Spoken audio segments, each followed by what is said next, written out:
Chers amis, bonsoir. Je suis très heureuse de vous retrouver sur Payguerre pour une nouvelle mondoscopie. Nous sommes le 17 septembre 2025.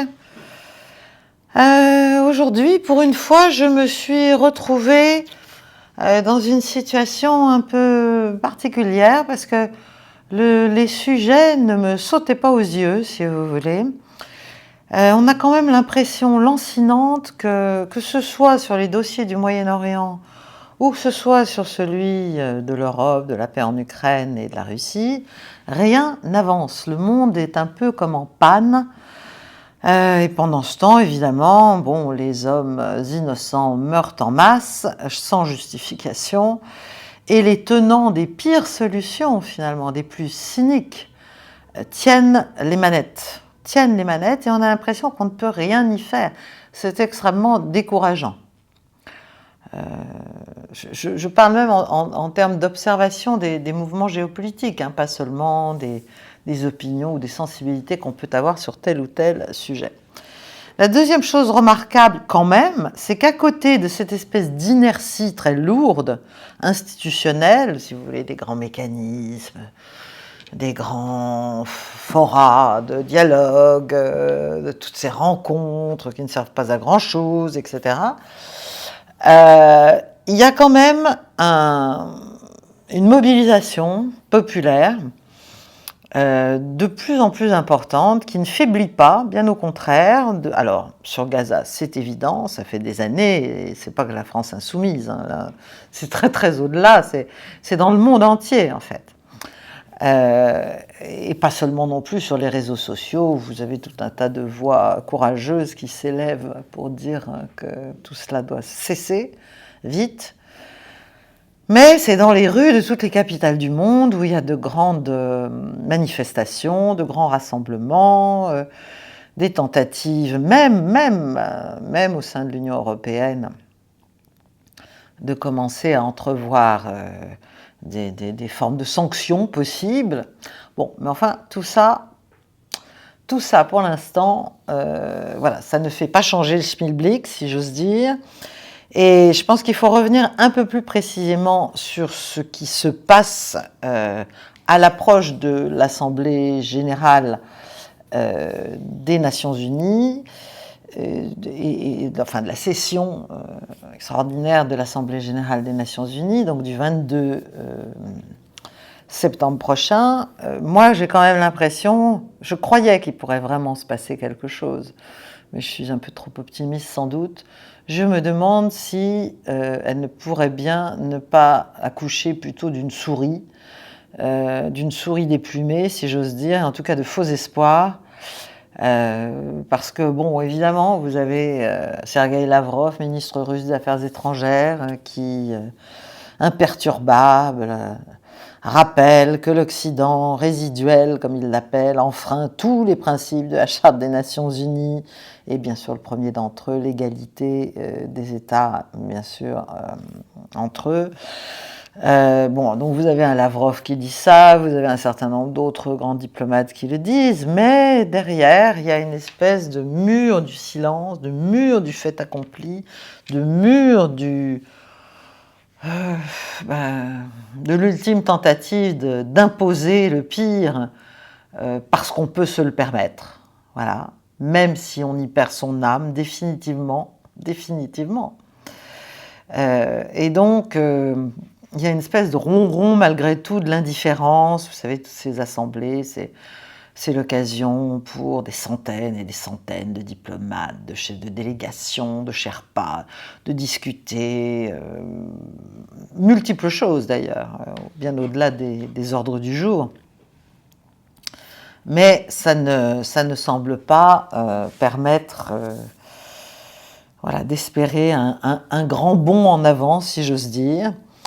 En plus, Trump soutient Netanyahou qui vient de lancer ses forces à l'assaut à raison d'au moins une trentaine de milliers d'hommes, je crois, à ce stade, à l'assaut de Gaza pour soi-disant en finir avec le Hamas et libérer les otages. Bon, on sait ce que tout ça a d'absolument indécent. Il a cassé tous les cessez-le-feu qui ont pu être mis en place enfin tous les éléments de cessez-le-feu qui ont pu être mis en place depuis des mois. Il a fait assassiner tous les chefs négociateurs.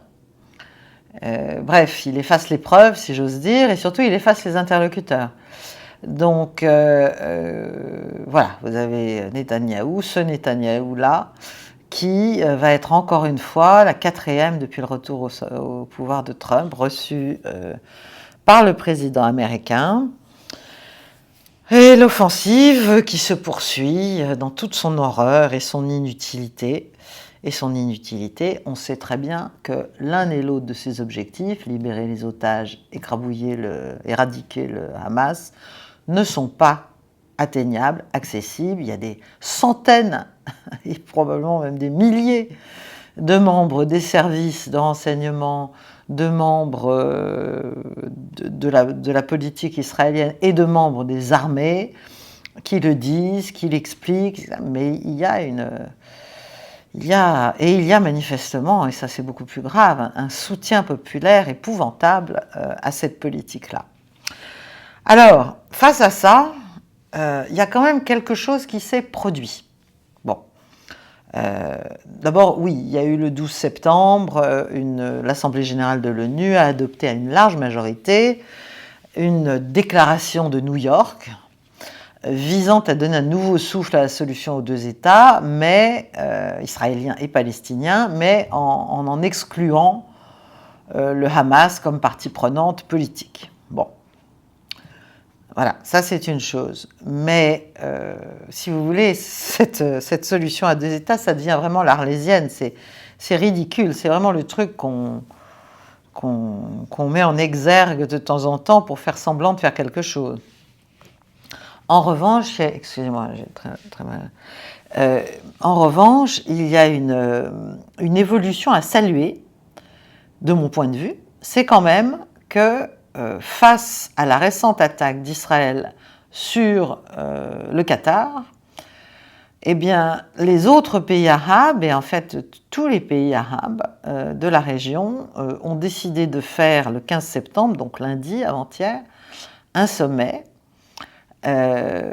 pour exprimer leurs inquiétudes communes et leur détermination commune à ne pas se laisser faire. Enfin bref, c'est un peu le sommet de « ça y est, j'ai enfin compris comment on me traitait et qui j'étais réellement aux yeux des États-Unis et évidemment d'Israël ».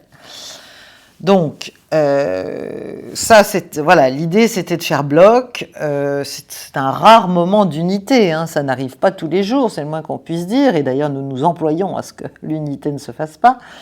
Mais après les frappes de Doha israéliennes, voilà, il y avait la nécessité quand même de réagir, parce qu'en fait le Qatar, qui s'imaginait qu'il était un allié important des États-Unis dans la région, qui abritait la plus grande base, qui a donné un avion de 400 millions de dollars à Trump, qui a accueilli donc des pourparlers à de multiples reprises, qui aussi a permis à Trump de repartir de sa dernière tournée moyen-orientale avec des promesses de contrats à hauteur, je crois, je sais plus, près d'un trilliard, je crois bien. Eh bien, en fait, le Qatar, il a bien compris là qu'il n'a en fait aucune garantie de sécurité. Rien. La relation avec Washington, en fait, ne résiste pas à la volonté du sieur Benjamin Netanyahou. Donc, en ouverture de ce sommet du 15, l'émir du Qatar a dénoncé l'agression majeure d'Israël, a dit qu'il refusait que la région devienne une sphère d'influence israélienne comme le voudrait Netanyahou, et a exprimé le désir de tous ses membres d'envoyer un message de résistance à la communauté internationale et de dénoncer l'impunité, parce qu'évidemment l'impunité c'est quand même ce qui est le plus frappant dans toute cette affaire, que ce soit lors de l'attaque à Doha, mais que ce soit bien sûr avec le pilonnage de Gaza depuis des mois et des mois et des mois. Donc, il y a un certain nombre de choses qui ont été dites qui sont intéressantes. D'abord, le Premier ministre irakien, Al-Soudani, a appelés à s'inspirer de l'article 4 ou 5, je ne sais plus, mais les deux conviennent et les deux sont complémentaires, les deux se suivent, de l'OTAN, pour répondre à Israël. Vous savez que l'article 5, c'est les garanties de sécurité collective, c'est-à-dire qu'un membre attaqué voit tous les autres se porter à son secours. L'article 4, c'est les consultations entre alliés pour savoir ce qu'il convient de faire en cas d'attaque d'un pays arabe ou musulman par Israël. Donc, autrement dit, toute future attaque, c'est-à-dire si Israël s'imagine pouvoir recommencer, eh bien ce sera considéré comme une agression contre tous les États présents à ce sommet. Voilà. Ensuite, est-ce qu'il y aura des répercussions économiques et sécuritaires en France? On n'en sait rien encore. Et enfin, les pays de la Ligue arabe et les pays de l'Organisation de la coopération islamique, le CI, veulent la fin de la normalisation des relations avec Israël. Et ça met en danger, évidemment, une pièce maîtresse du dispositif de la politique américaine et israélienne au Moyen-Orient, qui sont les fameux accords d'Abraham. Voilà. Donc, alors, est-ce que Washington... Bon, moi, évidemment, Washington était au courant, Washington n'a pas laissé faire, Washington a autorisé. Il faut arrêter de prendre les gens pour des imbéciles. Alors que pourtant, il aurait intérêt à apaiser les tensions s'il cherchait l'intérêt des Américains, et même au-delà, celui d'un relatif apaisement régional.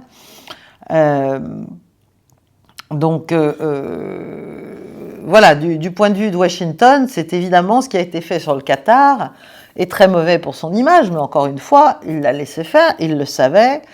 Ça n'est pas qu'il n'a pas pu arrêter les frappes israéliennes, moi ça je n'y crois absolument pas du tout. Voilà, simplement, évidemment, Trump sait très bien que ça enterre complètement les perspectives d'un cessez-le-feu à Gaza, puisqu'en plus l'objectif de ces frappes, c'était tuer, comme d'habitude, le négociateur principal face à Israël dans la préparation d'un éventuel accord de cessez-le-feu. Bon. Donc, c'est quand même une ligne rouge qui a été franchie d'une certaine façon. Et c'est aussi des mythes israéliens et des mythes sécuritaires d'ailleurs, et des mythes américains qui sont tombés. Et ça, c'est pas plus mal. Bon, d'abord, l'idée que c'est Netanyahou lui-même qui est derrière tout ce qui se passe à Gaza, hein, le massacre de populations civiles, la famine intentionnelle, l'escalade des tensions là-bas et dans la région, et qu'avec son départ, tout s'arrêterait, bon, ben, c'est tombé en morceaux, parce que c'est pas vrai. C'est pas vrai. Il y a à peu près 75% des Israéliens qui soutiennent cette agression contre le Qatar, y compris des partis d'opposition. Donc, ça ne les dérange pas de violer la souveraineté d'un autre État, d'assassiner les leaders du Hamas à l'étranger, voilà, du moment que ça conforte finalement les positions des colons israéliens, notamment dans la Palestine occupée, mais notamment en Cisjordanie, finalement, ça ne les dérange pas, et au contraire, Netanyahou est un peu leur porte-voix. Et ça, c'est quand même très, très, très angoissant. Voilà, c'est-à-dire qu'eux aussi sont dans la fuite en avant et s'imaginent que c'est ce qu'il faut faire, pour diverses raisons, pas forcément seulement religieuses ou même politiques. Mais ils s'imaginent peut-être que leur sécurité dépend du fait de faire table rase tout autour d'eux. Bon.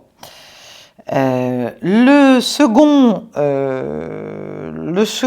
alors, oui, et évidemment, tous ces gens, je suis désolée, hein, je n'ai pas une élocution très claire, mais parce que j'ai beaucoup de fiel.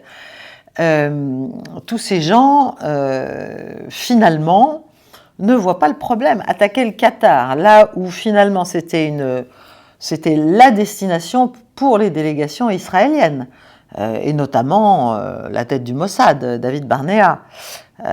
qui était un invité permanent à Doha depuis 2 ans, soi-disant au prétexte de participer aux négociations de cessez-le-feu, sous auspice américain. Tout ça, bah voilà, les gens trouvent ça normal, ça les choque pas. Ça ne les choque absolument pas, en tout cas pas à plus de 25%.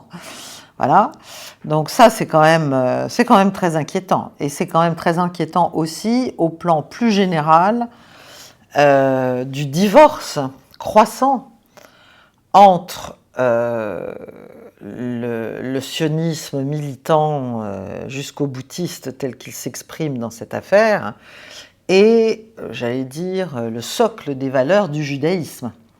Voilà, même si on fait tout pour nous expliquer que c'est la même chose, c'est de moins en moins la même chose, évidemment, parce que les gens ne peuvent pas admettre qu'en leur nom soit perpétré de telles choses. Chers amis, laissez-moi prendre quelques instants de votre attention pour vous parler de notre partenaire NordVPN qui sponsorise cette vidéo. Un VPN, c'est un outil qui vous permet de protéger vos données en ligne en les chiffrant et en masquant votre adresse IP, donc votre localisation. Ça signifie que vous pouvez naviguer de manière totalement anonyme et même changer virtuellement votre localisation pour contrôler des restrictions régionales ou nationales. C'est le cas dans notre pays pour un grand nombre, à vrai dire, de canaux d'information. Dans un contexte où la surveillance numérique augmente considérablement, où le vol de données et les restrictions d'accès se multiplient, c'est évidemment très précieux. C'est plus un luxe, c'est devenu un outil indispensable et extrêmement répandu pour naviguer sereinement et en toute confidentialité.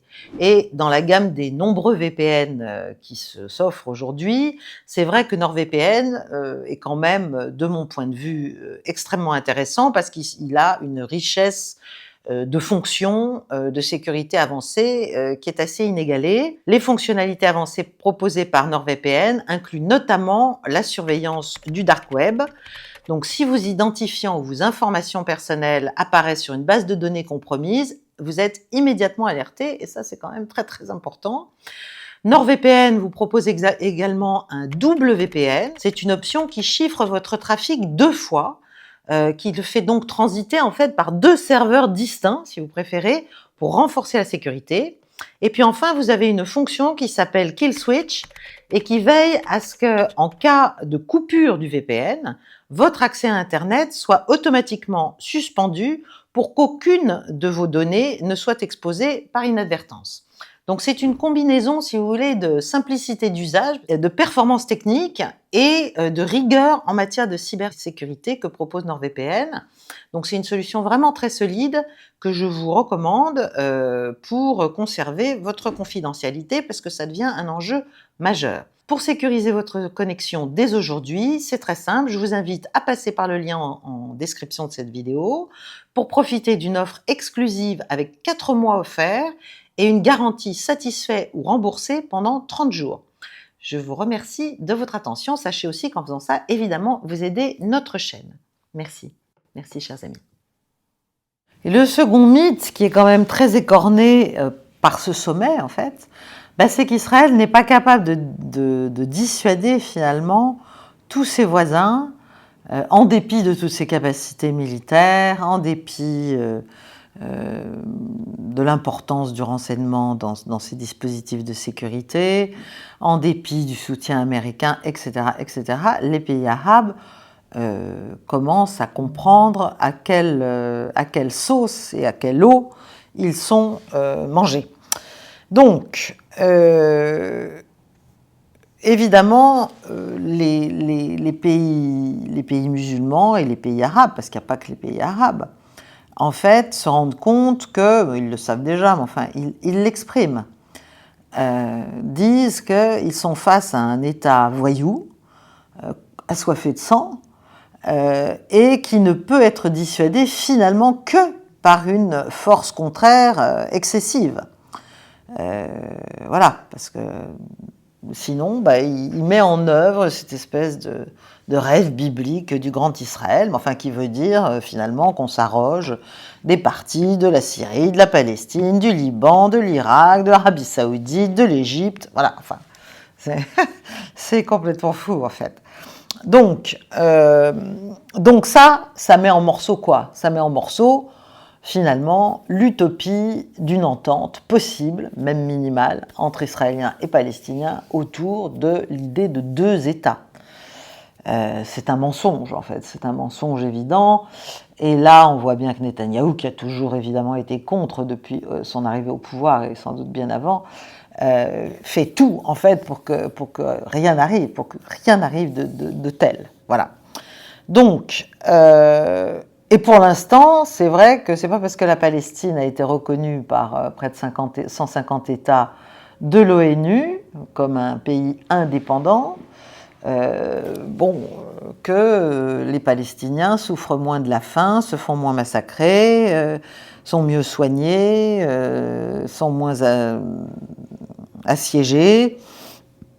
Et en Cisjordanie, vous avez sans doute vu aussi ce qui se passe avec cette expansion rampante des colonies, qui en fait va aboutir à des déplacements de population aussi à partir de ces 2 régions. Bon. Donc, du point de vue du Qatar, il y a quand même, donc il y a tout ça qui cloche, qui ne va pas, qui ne marche pas, mais il y a aussi des effets finalement boomerang, comme d'habitude, des effets collatéraux mauvais pour Israël de ce jusqu'au-boutisme. Et donc, en fait, il y en a au moins 3 et sans doute 4. D'abord, c'est que les leaders du Hamas survivent, en dépit de tout ce que fait Israël, hein, puisque là, la cible numéro 1 de l'attaque israélienne sur Doha est vivante. Bon, son fils est mort, des gens sont morts autour, etc.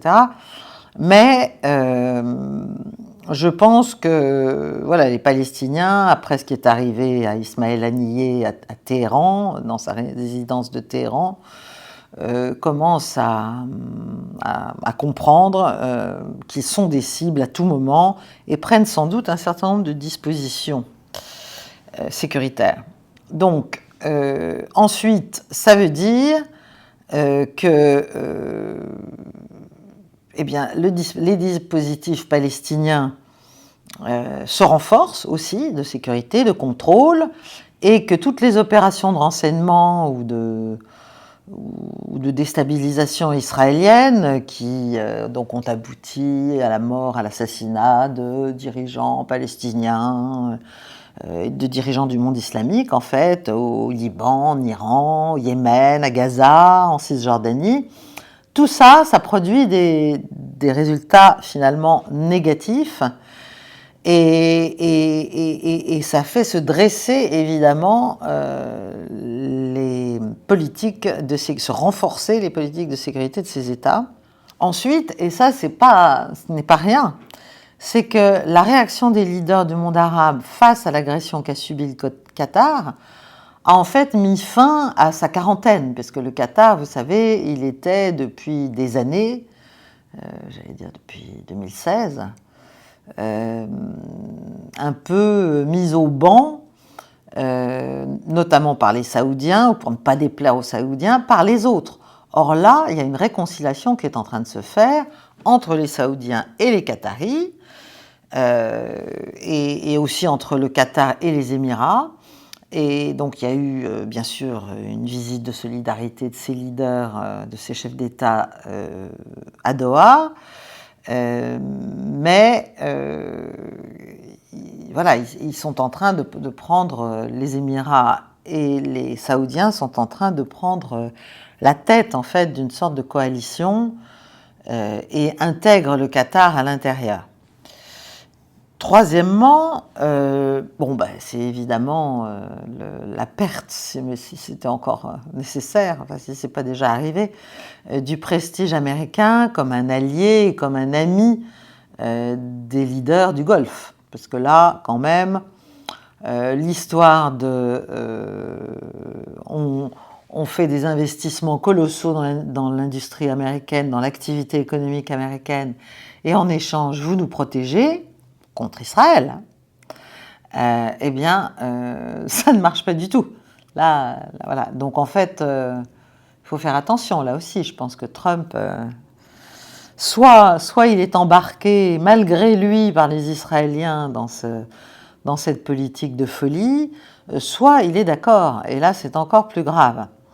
Donc, le quatrième point, qui est le plus important, c'est que les accords d'Abraham ont du plomb dans l'aile, parce qu'en fait, là aussi, ils ne servent pas à éviter une agression israélienne. Les pays arabes ne veulent pas s'entendre avec Israël parce qu'ils s'aiment d'amour tendre. Hein, c'est toujours l'idée de « Ok, on veut bien faire des pas, mais contre notre sécurité, puisque vous êtes armés jusqu'aux dents, puisque vous êtes partout, puisque vous avez mis vos bases chez nous. » Voilà, donc tout ça, en fait, ça ne tient plus. Le masque est tombé. Le masque est tombé. Le masque est tombé aussi sur le rôle des États-Unis, qui finalement ont demandé au Qatar d'accueillir, de mettre un bureau du Hamas sur son territoire. Et d'ailleurs, il y avait l'approbation israélienne à l'époque. Ensuite, chaque mois, il y avait quand même au moins 30 millions de dollars qui étaient donnés par le Qatar au gouvernement du Hamas à Gaza, à la demande expresse de Netanyahou, qui donc faisait payer les Qataris pour finalement maintenir à un niveau supportable les tensions, je pense, à Gaza. Voilà, en donnant de l'argent et en permettant à Gaza aussi de survivre, même si elle n'a pas que cela pour survivre. Donc voilà, il y a une levée de bouclier des États arabes contre Israël et contre les États-Unis, parce qu'Israël va trop loin, en fait, tout simplement. Que ce soit l'occupation israélienne du sud-Liban, que ce soit l'occupation de tout le sud de la Syrie, que ce soit l'arrestation des Syriens au cœur de Damas, après avoir bombardé le palais présidentiel et les quartiers militaires, les commandements militaires, que ce soit l'attaque, bien sûr, qui a eu lieu contre l'Iran, la guerre dite des 12 jours, et la volonté d'Israël de détruire carrément ses installations nucléaires. Tout ça, sans parler du fait que le Yémen est toujours bombardé, sans parler, et que donc tout ça, ça pousse les États à vouloir, alors comment vont-ils le faire, avec quels moyens, avec quel soutien, sous quels auspices? Est-ce que ce sera des auspices russes, chinois, autres?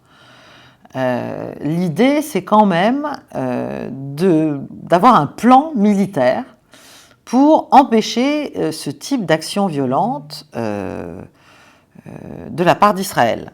Voilà. Et donc de se préparer aux prochaines attaques, parce que ça n'est pas fini. Donc en fait, si vous voulez, ce qu'on peut retirer de tout ça, c'est qu'Israël est en train de nourrir et de renforcer le rêve de l'unité arabe que les États-Unis se sont employés à casser, à démanteler, y compris extrêmement violemment. Je pense bien sûr à Muammar Kadhafi et à Saddam Hussein, mais pas seulement. Parce qu'ils avaient des rêves, comme je vous l'ai expliqué dans la précédente mondoscopie, je crois bien, ils avaient des rêves d'unité monétaire aussi arabe et de commerce en autre chose qu'en dollars. Voilà. Donc là, par rapport à ça, ce qu'a fait Israël, encore une fois, peut-être l'a servi dans ça, parce que lui ne veut pas la paix, voilà, c'est clair, veut continuer à raser Gaza et à s'installer à la place des Gazaouis, mais ça va probablement avoir des effets à moyen terme, et pas forcément éclatants, époustouflants tout de suite, dans la construction peut-être d'une organisation militaire régionale sécuritaire arabe, qui sait. Voilà, affaire à suivre. Le deuxième point qui sera très court, c'est je voulais vous dire alors, la paix est dans l'impasse en Ukraine, bien sûr.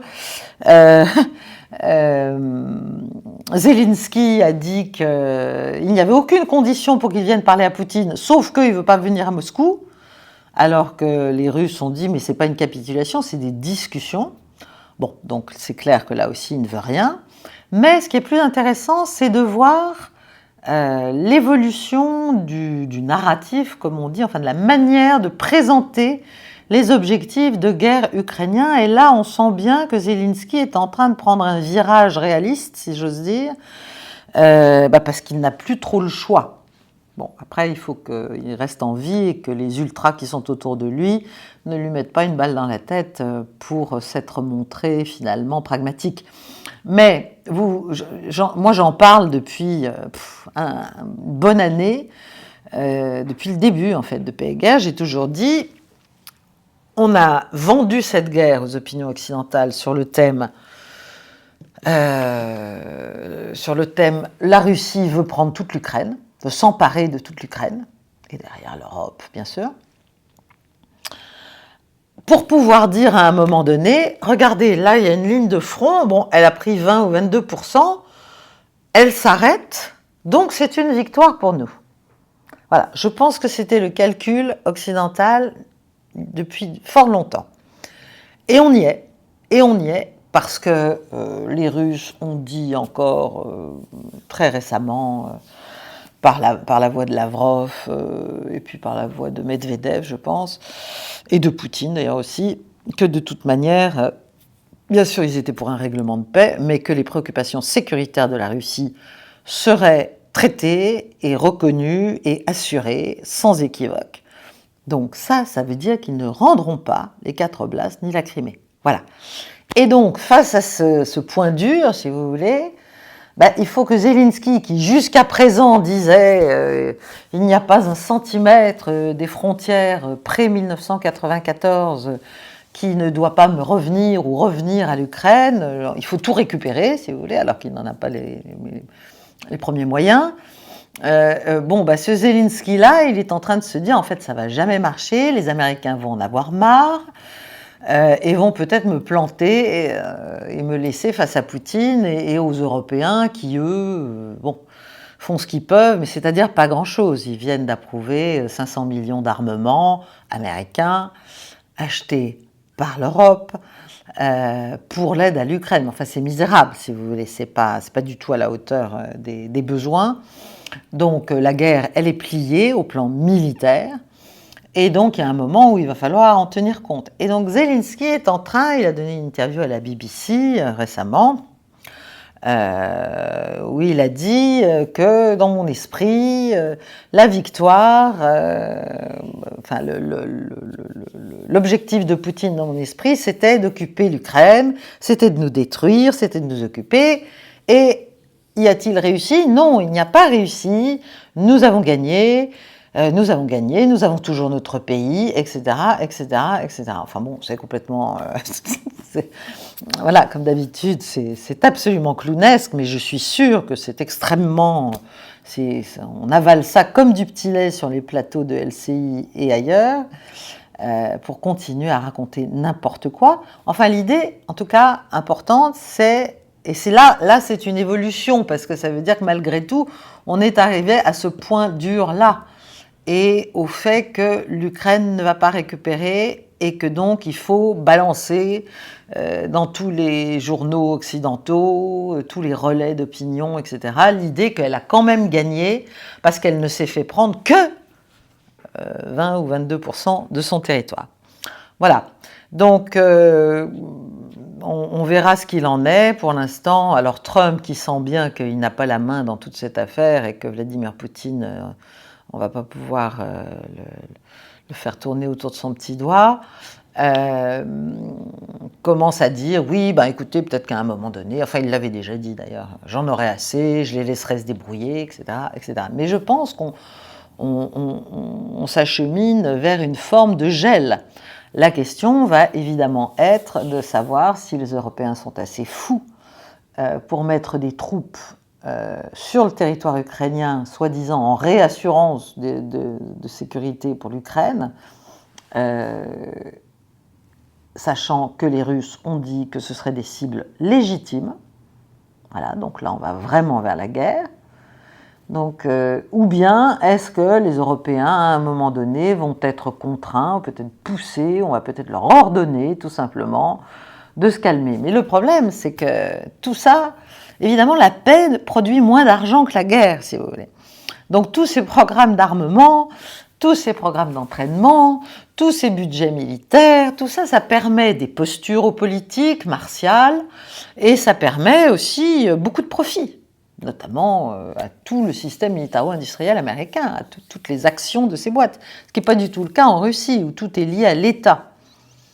Donc c'est pour ça aussi qu'ils arrivent à produire beaucoup plus facilement d'une certaine façon, parce qu'il n'y a pas besoin d'avoir des calculs de rentabilité immédiate comme il y en a au sein des grandes entreprises d'armement américaines. Voilà, écoutez, je vous quitte un peu en queue de poisson, parce que là, il faut. Je vous retrouve la semaine prochaine, et puis je vous retrouve aussi pour une clé du monde vendredi. Je ne sais pas encore sur quel thème. J'espère qu'elle vous intéressera et j'espère que cette émission, malgré son caractère ramassé, vous a plu. N'hésitez pas à liker, partager, vous abonner, faire connaître la chaîne, nous soutenir, adhérer au cercle des amis de PEGA. Le lien est en description. Vous avez, quand vous adhérez au cercle, non seulement les clés du monde une fois par semaine, mais vous avez tous les premiers dimanches du mois, 1h30 de live en fait avec moi, où nous revenons sur ce qui s'est passé le mois suivant et où on peut poser des questions et avoir un échange beaucoup plus direct et sympa. Voilà, je vous souhaite une belle soirée et à très vite donc. Au revoir.